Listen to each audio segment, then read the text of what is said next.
साझा की जाएगी। गृह मंत्रालय की टीम जानकारी देगी। श्रीनगर के नौगाम में हुए धमाके की जानकारी साझा की जाएगी। कश्मीर डिवीजन के संयुक्त सचिव भी इस दौरान मौजूद रहेंगे और गृह मंत्रालय की एक टीम है जो श्रीनगर के नौगाम में जो ये धमाका हुआ, जिसमें 9 पुलिसकर्मियों की जान चली गई और कई एफएसएल टीम के अधिकारी भी इसकी चपेट में आए। 25 लोग अभी भी इलाजरत हैं। इस धमाके की जानकारी साझा की जाएगी गृह मंत्रालय की टीम द्वारा और उस टीम में कश्मीर डिवीजन के संयुक्त सचिव भी मौजूद रहेंगे। ये बड़ी खबर सामने निकल कर आई है।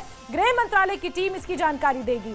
फरीदाबाद मॉड्यूल और फरीदाबाद से बरामद किया गया 360 किलोग्राम अमोनियम नाइट्रेट, जो बताया जा रहा है कि नौगाम में मौजूद था। उस थाने में उसकी जांच हो रही थी, तथ्य खंगाले जा रहे थे, कड़ियां जोड़ने की कोशिश की जा रही थी और वो धमाका हुआ।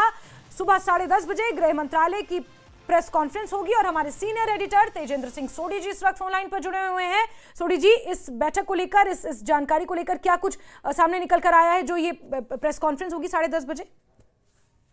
देखिए जैस्मिन, 2 इम्पोर्टेंट प्रेस कॉन्फ्रेंसेज आज के लिए हैं। एक तो जम्मू कश्मीर पुलिस के डायरेक्टर जनरल नलिन प्रभात जो हैं वो 10 बजे श्रीनगर पुलिस का जो पीसीआर है, पुलिस कंट्रोल रूम, वहां पर एक प्रेस कॉन्फ्रेंस करेंगे।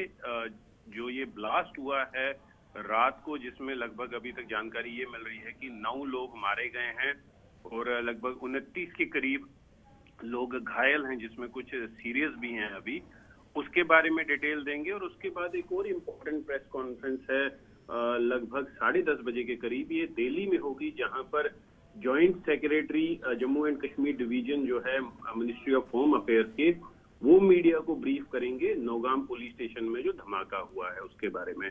तो 2 इम्पोर्टेंट प्रेस कॉन्फ्रेंसेस होने वाली हैं। देखिए जैस्मिन, कल रात को